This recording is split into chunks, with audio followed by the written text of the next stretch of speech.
Gloire à Dieu, t'inquiète pas Marie-Josée, gloire à Dieu en tout cas pour ce témoignage. Et c'est vraiment, il y a une réalité, ok, il y a vraiment une réalité qui transparaît dans toute la Bible. Kolasina nombre selino, jeto naskeveniushkaba.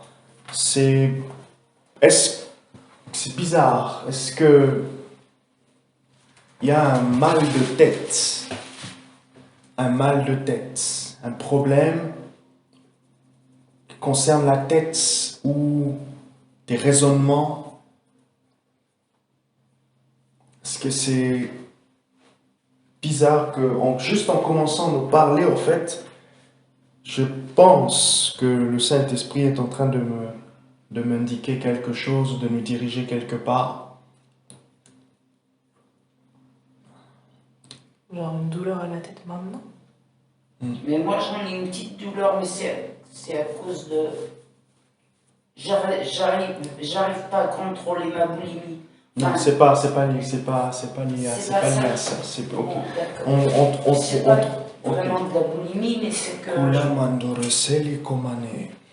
Je suis pas jeune, quoi. Il n'y a pas de problème, on verra ce que le Seigneur veut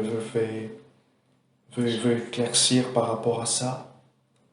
Parce que dès que j'ai commencé à parler par rapport à la vision, j'ai ressenti ce niveau comme comme une présence d'une douleur qui arrive.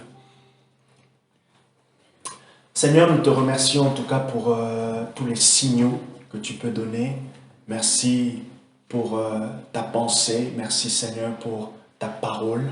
Merci Saint-Esprit. Je te remercie de donner la compréhension de ton langage pour ce mot de tête.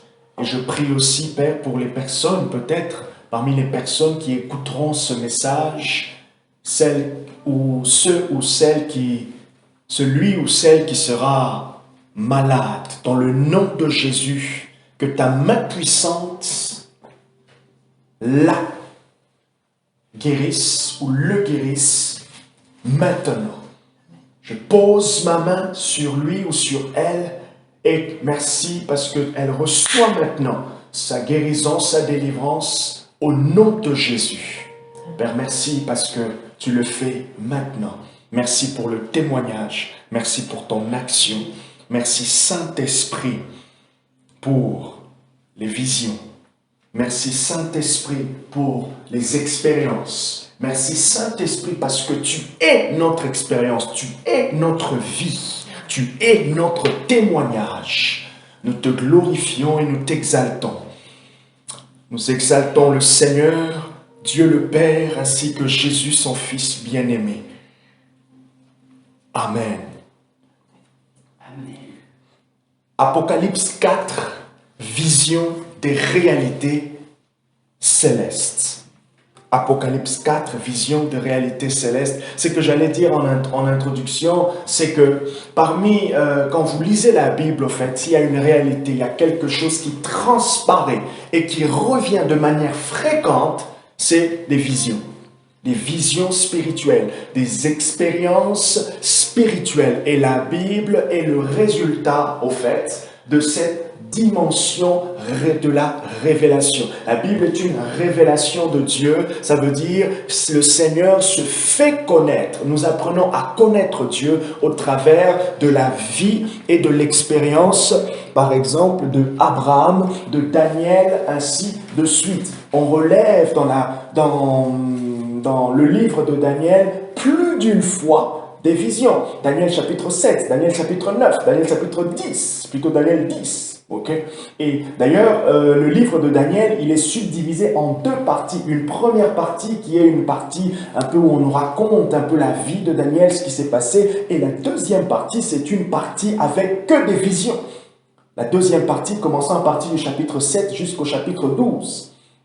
Ok, et vous avez pratiquement la même chose aussi dans les livres des petits prophètes, et plus particulièrement le prophète Zacharie. Le prophète Zacharie, son livre aussi peut être subdivisé en plusieurs grandes parties, dont notamment des visions. Il a une série, je pense, de 8 visions.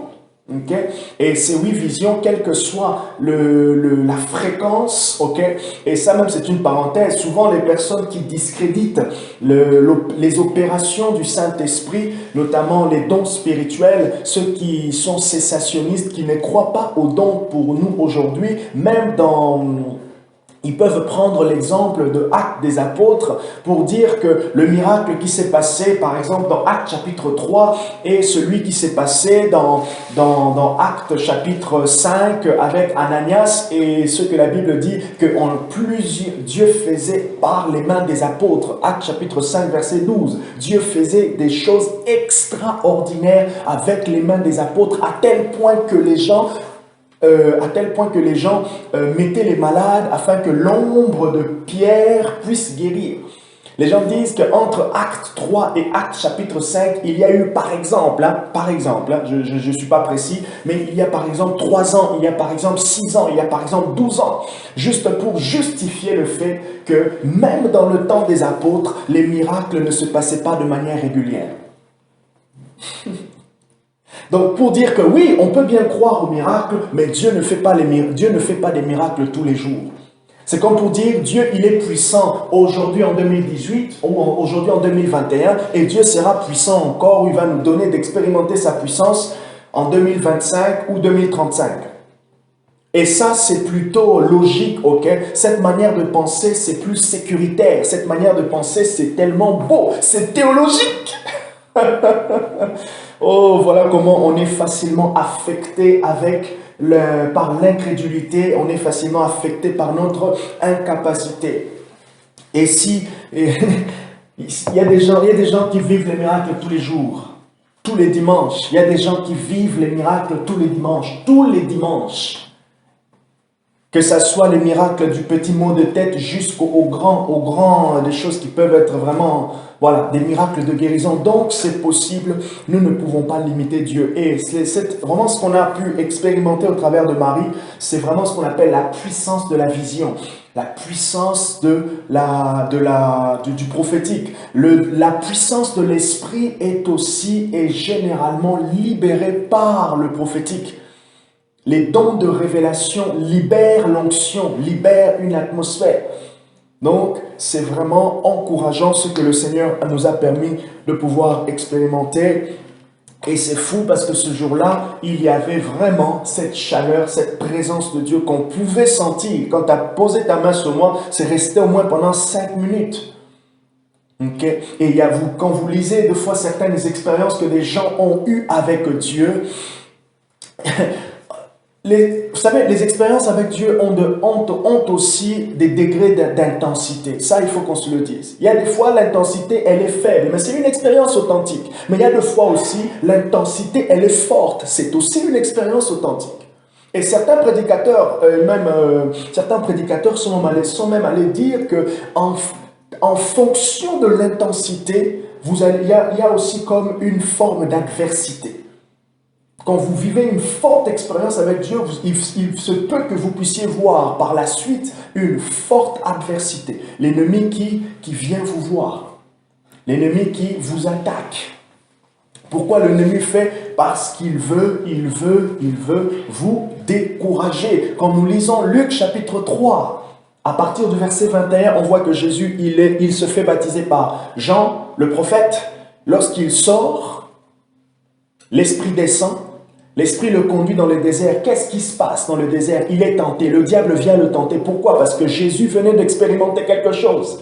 Jésus venait de faire une expérience et cette expérience était vraiment c'était un point culminant pour le témoignage de Christ. Qu'est-ce qu'il est dit? Qu'une voix se fit entendre et l'Esprit s'est posé.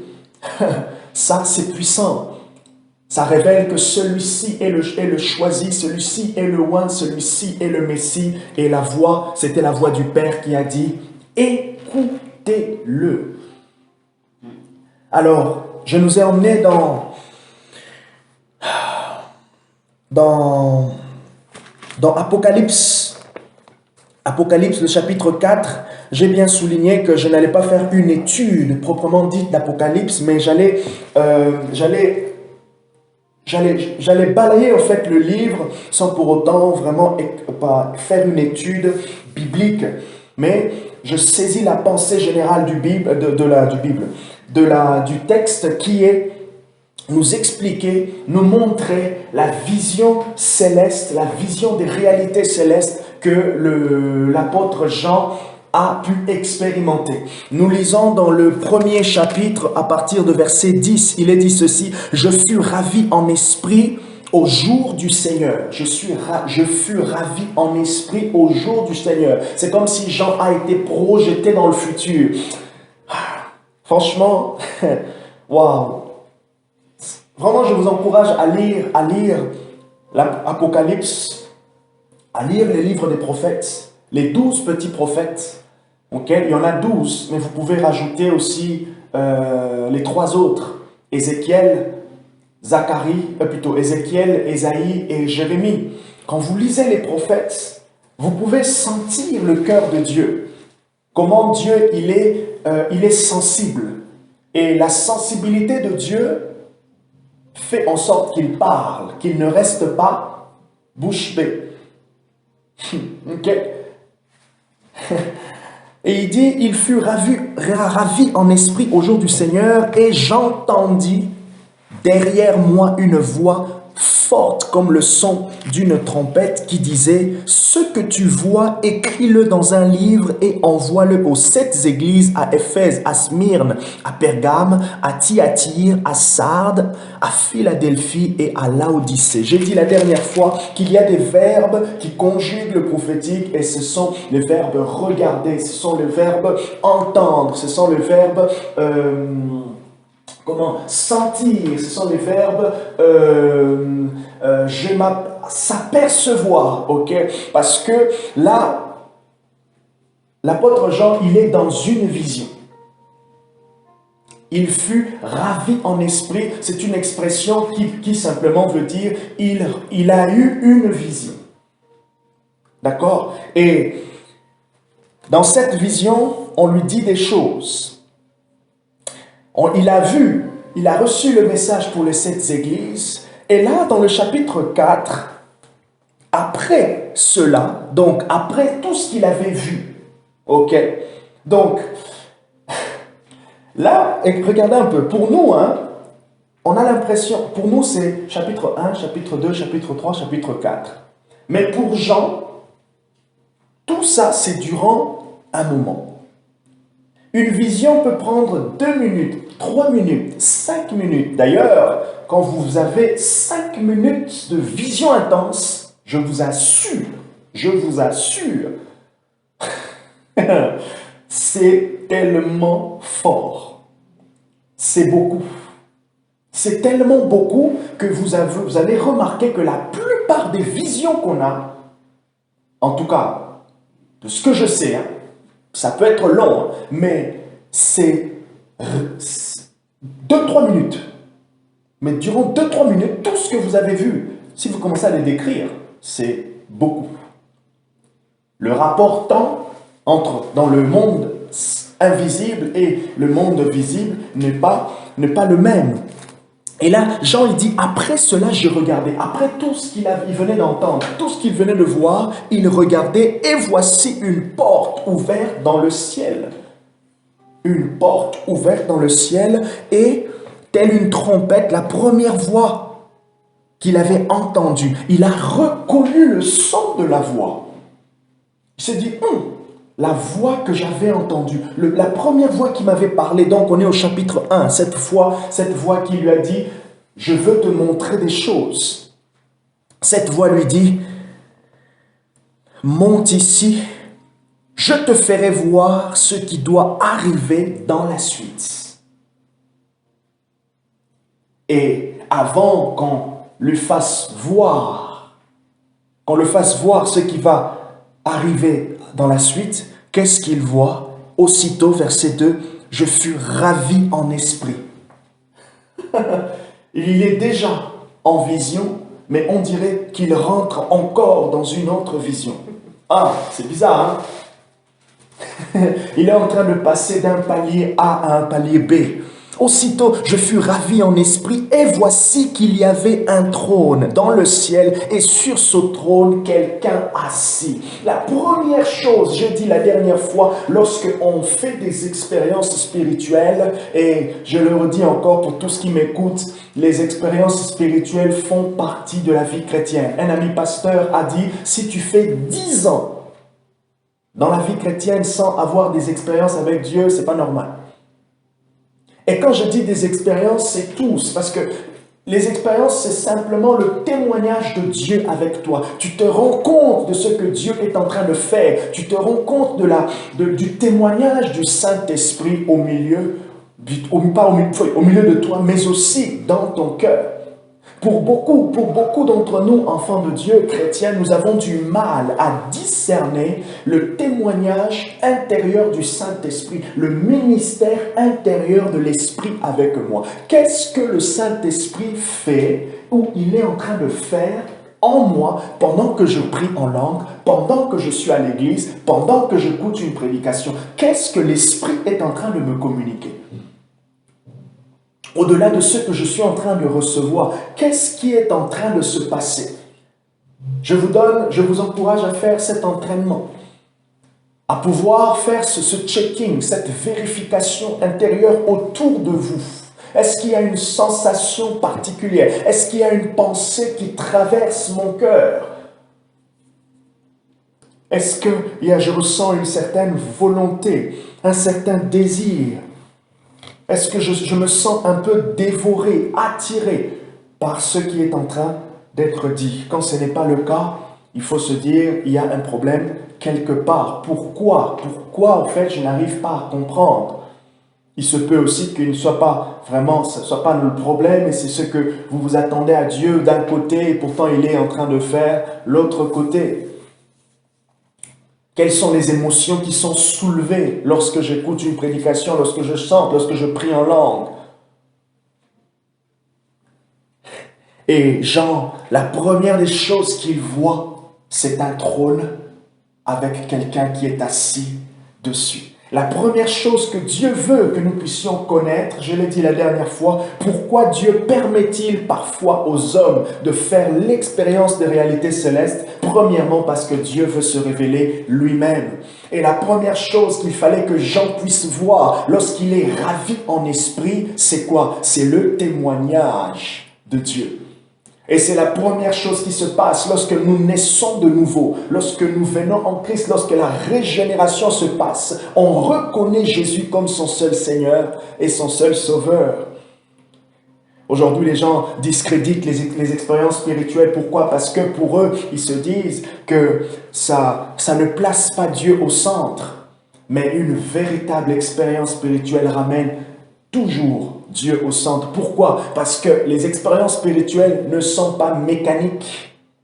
Les expériences spirituelles ne sont pas mécaniques. Ça veut dire, vous ne pouvez pas décider aujourd'hui de faire une expérience spirituelle. Je ne peux pas décider d'une visitation de Dieu de la même manière que Marie, la mère de Jésus, ne pouvait pas décider du jour au lendemain que l'ange allait venir la visiter.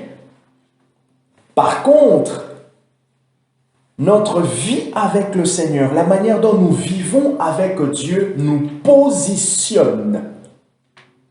Ok? Et ça aussi, Dieu se réserve souverainement le droit de décider quand nous accorder certaines expériences puissantes avec lui. Et des expériences sont des semences que Dieu dépose. La première chose, j'ai dit, pour que Dieu fait, quand il nous donne des visions de réalité céleste, c'est se révéler à lui-même. Jean, il voit, le verset 2, il voit un trône. Et après avoir vu le trône, qu'est-ce qu'il voit? Il voit quelqu'un qui est assis dessus. Le trône, c'est le symbole de la royauté. Le trône, il y a là la souveraineté de Dieu. Il y a là le gouvernement. Il y a là l'autorité. J'ai dit, deuxième chose, ou deuxième raison, Dieu nous accorde de faire l'expérience des réalités divines ou célestes pour nous appeler à quelque chose de plus grand. Chaque expérience, chaque vie avec le Seigneur amène à une certaine profondeur. Dieu le fait exprès pour susciter en nous un désir. Regardez comment le Seigneur a appelé Moïse. Moïse a vu un buisson et je vous assure au fait que Moïse était dans une vision. Ok? Mais une vision réaliste. C'était comme ça, open vision. Il voyait comme ça. Il s'est rapproché. Donc, en fait, dans le open vision, quand vous avez une vision, comment on dit, vraiment réelle, vous êtes en même temps conscient du monde visible, mais en même temps conscient, en fait, de la réalité invisible. Et c'est ce que Moïse a vu. Exode chapitre 3. Et qu'est-ce qu'il est dit? Il a cherché à s'avancer. Et c'est lorsqu'il a cherché à contourner pour voir si vraiment ce qu'il voyait c'était vrai, Dieu a parlé. Donc Dieu nous attire aussi comme ça. Et vous allez voir, et ça ça a été recensé dans l'histoire de l'Église, toute fois où le Seigneur commençait à montrer une certaine direction, aller quelque part, quand le Saint-Esprit commence à se manifester régulièrement de manière particulière, il faut se dire que Dieu est en train de nous emmener quelque part. Il faut s'aligner et bien s'aligner, se conformer. Troisième chose, quand le Seigneur nous montre des visions, c'est pour semer un certain degré de révérence. Nos cœurs sont changés, notre façon d'adorer Dieu change. Et j'ai donné la quatrième chose, pourquoi Dieu nous montre des visions de réalité divine, c'est pour briser une forme d'incrédulité. Et j'avais pris aussi l'exemple de Exode 6 avec Moïse, quand dans la suite de plutôt c'était Exode 4, dans la suite de Exode 3, on voit que Moïse, Dieu discute avec lui. Il lui dit, jette le bâton. Le bâton se transforme en serpent et Dieu lui dit, prends le bâton par l'arrière. En prenant par derrière, déjà on voit que Moïse il avait peur. Et on sent aussi une forme d'incrédulité dans la discussion de Moïse lorsque Dieu lui dit « Je t'envoie » et il dit « Tu envoies quelqu'un qui ne sait pas parler ». Mais cette expérience, elle était aussi puissante et forte afin que Moïse sache, quelle que soit son incapacité, son handicap, ce qu'il vivait, celui qu'il avait vu, celui qu'il avait entendu, était réellement Dieu et il était vrai. Et sa force, sa confiance reposait non pas sur son handicap, mais sur ce qu'il avait entendu. Et qu'est-ce que j'en vois à partir du verset 3 jusqu'au verset 11, qui est la fin du chapitre? J'en vois le trône. Verset 3, il dit, « Celui qui est assis avait l'aspect d'une pierre de jaspe et de sardoine, et le trône était environné d'un arc-en-ciel qui avait l'aspect de l'émeraude.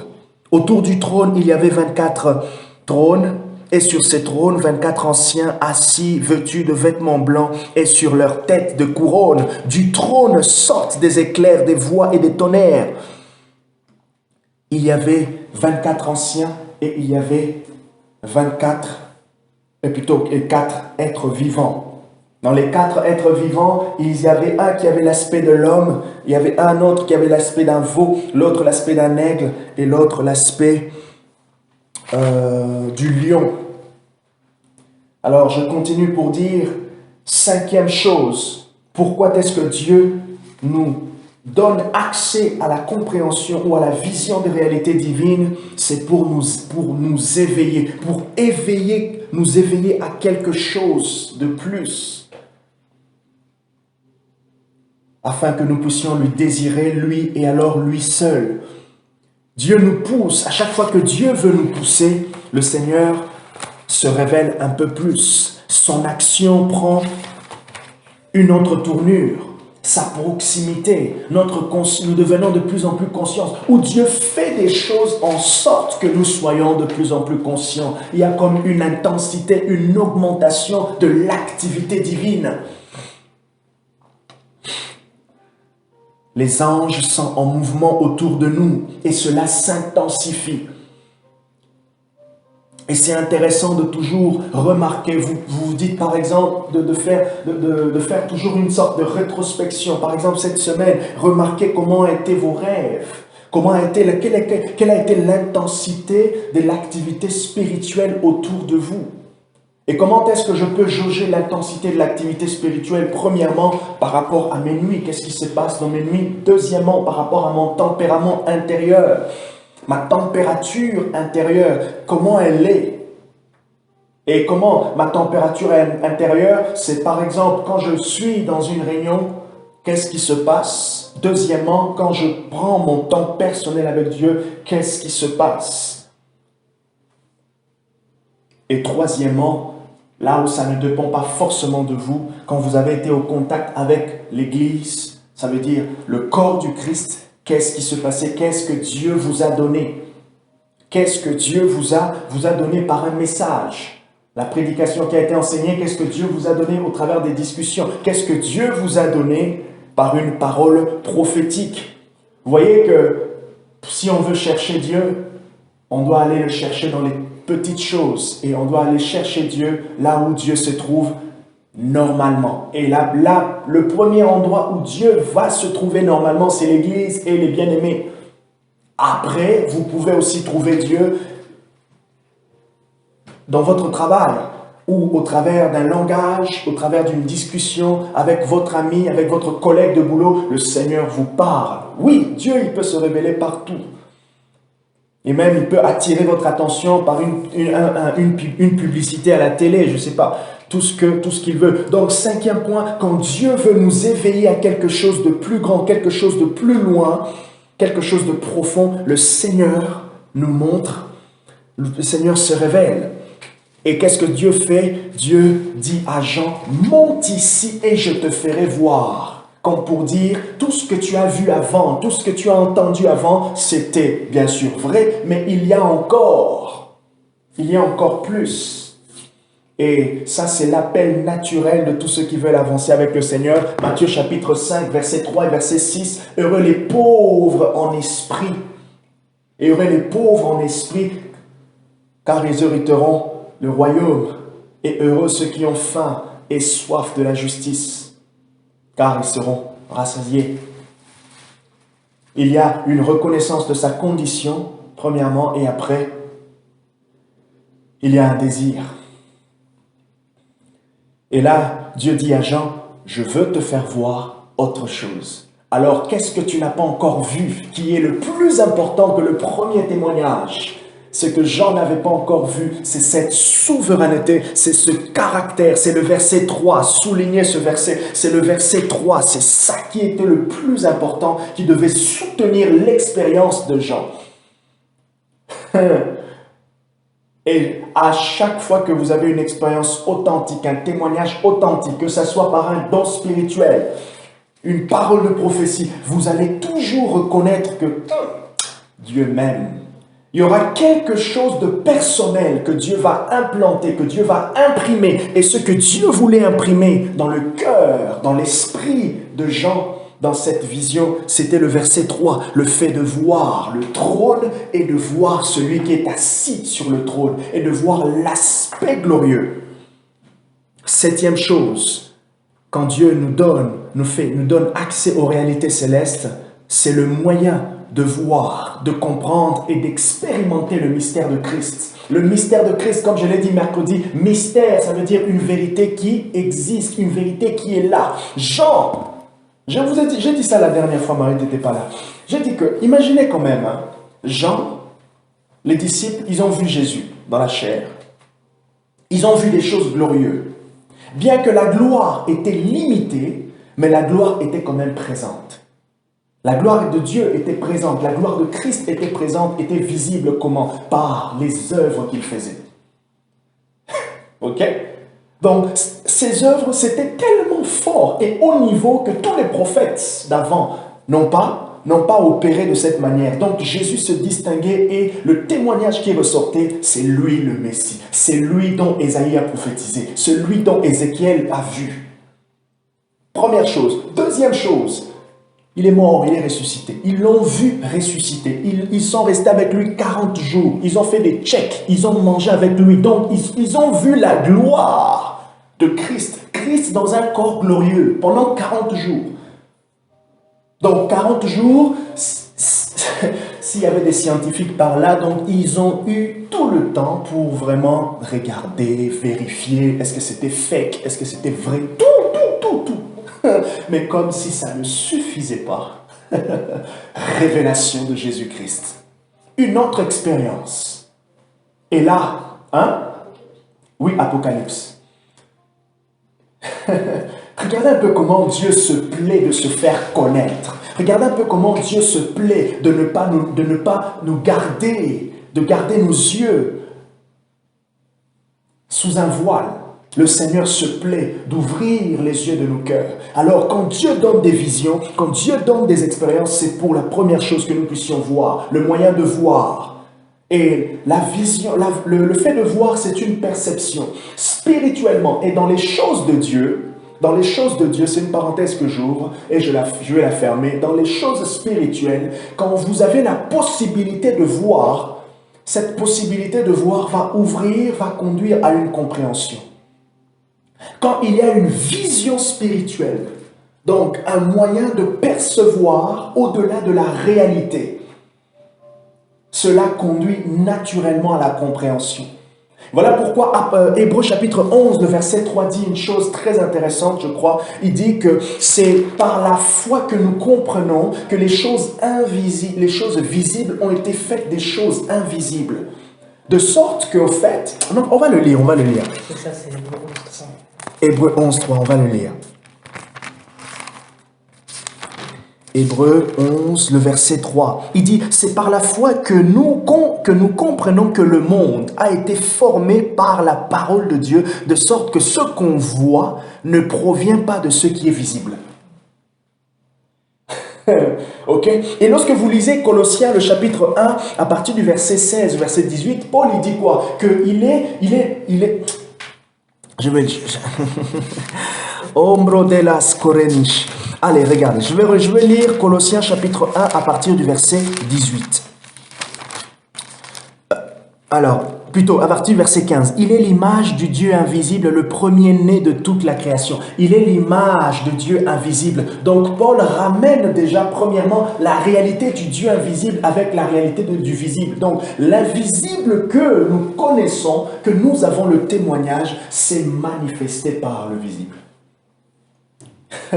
Voyez un peu comment c'est intéressant en fait, la vision, c'est intéressant cette expérience que Dieu permet à Jean de pouvoir vivre. C'est comme s'il y a 3 phases pour les disciples. Ok? Il y a 3 phases. Première période, ils ont vécu avec Christ. Deuxième période, ils ont vu le ressuscité. Ils ont vu le corps glorieux. Ils ont vu le corps avec aucune limite. Et troisième expérience, Jean voit au-delà du voile. Il voit encore plus loin. Et c'est pour cela quand on dit il y a plus de Dieu, il y a vraiment plus de Dieu. Il y a vraiment plus en Dieu. Il y a vraiment plus. Dieu, il est illimité.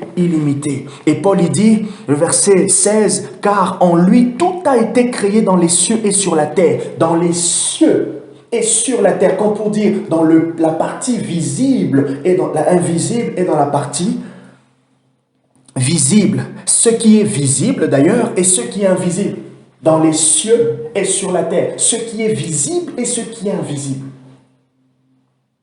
Quand Dieu nous donne des visions de la réalité divine ou des réalités célestes, c'est pour nous emmener à voir, c'est pour nous emmener à comprendre, c'est pour nous emmener à expérimenter le mystère de Christ. Et dernier point, c'est pour nous emmener à prendre conscience de la nature même des choses.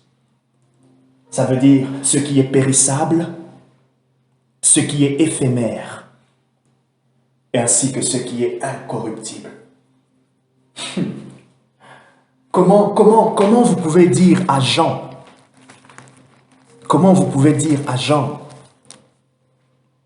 que celui qui est mort et qu'ils ont vu, il n'est pas le Fils de Dieu, quand il voit le trône, quand il voit le trône, qu'est-ce que vous pouvez lui dire de contraire?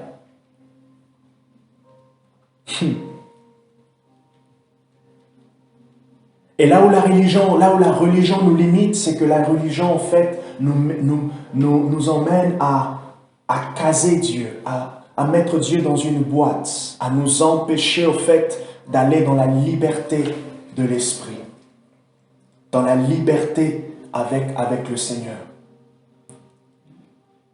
Un ami prophète me dit toujours que la vie chrétienne, c'est avec le Saint-Esprit qu'elle se vit.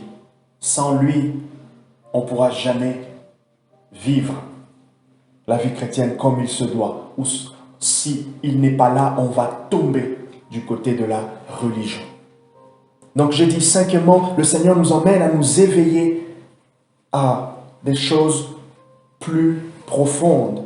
Sixièmement, le Seigneur nous permet de comprendre et d'expérimenter le mystère de Christ. Et septièmement, c'est pour nous emmener à prendre conscience de la nature même des choses. La nature même des choses.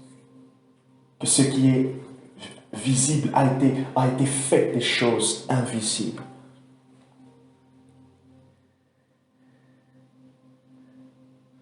Quelle est l'importance de ce témoignage? Quel type de réaction cette connaissance doit produire en nous? Cette connaissance doit produire trois choses. Je vais terminer par là. La vision de réalité divine doit produire trois choses. Je nous encourage bien sûr à marcher avec Dieu. C'est la marche avec Dieu qui produit les expériences, ce n'est pas le contraire. C'est marcher avec Dieu, ça veut dire avancer avec le Seigneur, la proximité avec le Seigneur qui produit des expériences. Ce n'est pas chercher des expériences pour marcher, non. C'est pour cela, Dieu, il est tellement souverain. C'est dans la marche. J'allais vous donner ce texte, Psaume 110, le dernier verset du Psaume 110 dit ceci: il boit l'eau du torrent et il avance.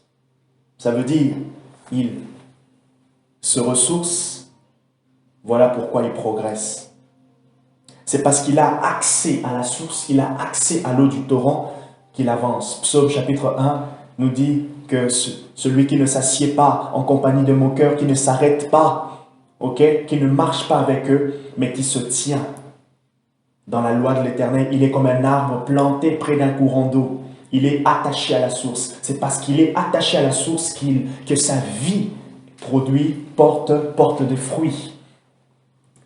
Et ce que Dieu veut, qu'il a voulu pour Jean, bien sûr. Derrière Jean, le Seigneur voyait les 7 églises, le témoignage de 7 églises à cette époque. Mais derrière Jean, le Seigneur voyait aussi notre témoignage. Et voilà pourquoi, en introduction, j'ai dit que l'expérience de Marie, bien sûr, fortifie Marie-Josée, mais ça fortifie aussi tout le monde. Et un témoignage est appelé à libérer une certaine atmosphère, la foi, la conscience que c'est possible. Ça arrive. Voilà pourquoi Jésus a renvoyé les gens. Jean chapitre 4, il renvoie la femme samaritaine, il dit « va annoncer ». Parce que tu as été au contact de la source, tu as un témoignage à dire, tu as une parole à dire. Et bien sûr, on ne raconte pas nos témoignages pour nous donner une certaine impression de spiritualité, mais non. Mais c'est pour aller chercher, c'est pour titiller la foi, c'est pour susciter, encourager, réveiller quelque chose en chacun d'entre nous. Alors, quel type de réaction? 3 choses. Premièrement, la révérence pour le Seigneur, la crainte de Dieu. Comment vous pouvez dire à Jean de ne pas avoir la révérence pour son Messie? Et c'est cette forme de révérence qui conduit même à la vie de martyr. Il n'a pas peur de mourir parce qu'il a vu des réalités qui existent. Il est en contact, il a vu la réalité. Écoutez les gens qui ont expérimenté, la mort imminente. Ils n'ont plus peur de mourir. Ils n'ont plus peur, au fait. Quand ils reviennent, on dirait qu'ils ont une autre manière de voir les choses. Pourquoi? Parce que l'invisible est tellement réel que le visible. Deuxième chose, l'assurance dans notre foi. L'assurance, la persévérance. Le Seigneur a posé un fondement efficace. Un fondement efficace. Et ce fondement efficace dans la vie de Jean, c'était quoi? C'était le fait d'avoir vu le trône. Il a vu le trône. Et quand il a vu le trône, il a vu celui qui est au trône, il a vu l'activité autour du trône. Quelle était l'activité autour du trône? Les 24 anciens et les 4 êtres vivants. Mais qu'est-ce qu'il a vu aussi? Il a vu l'aspect de celui qui était autour du trône. Il a vu l'aspect qui entourait le trône. Il y avait l'arc-en-ciel. L'arc-en-ciel, c'est le symbole de la fidélité de Dieu. Comment être au contact d'un Dieu si grand et ne pas être au contact de son caractère et de sa nature? Il est inséparable. Ces choses sont inséparables. Même quand tu donnes une parole de connaissance, tu libères. Le prophétique ne sépare pas Dieu de ce caractère. Et d'ailleurs, nous devons même chercher à voir le caractère de Dieu dans le prophétique. Donc, j'ai dit premièrement la révérence, deuxièmement l'assurance, troisièmement l'espérance. L'espérance dans ce qu'il a dit concernant son retour et même aussi dans notre salut. Le chapitre 5, qu'est-ce qu'il voit? Jean voit un livre ouvert. Le Seigneur va un peu plus loin maintenant pour l'expliquer. Tu as vu le trône, mais tu vas voir l'activité. Tu vas voir le pourquoi. Une vision, la vision des réalités célestes nous emmène à ces 3 choses. Nous conduit à la révérence de la crainte, à la révérence pour le Seigneur ou la crainte du Seigneur. Nous avons comme une marque intérieure. Notre adoration a une forme de profondeur. Et vous allez voir que cette profondeur rappelle généralement cette expérience, ce vécu. Deuxièmement, l'assurance dans la foi. Troisièmement, l'espérance. Une attente certaine que Jésus est, que Jésus reviendra et que le salut que j'ai en Jésus est réellement vrai. Et ça, c'est la beauté du ministère du Saint-Esprit. Il révélera ma gloire, car il prendra de ce qui est à moi et il vous l'annoncera. Que le Seigneur vous bénisse pour aujourd'hui.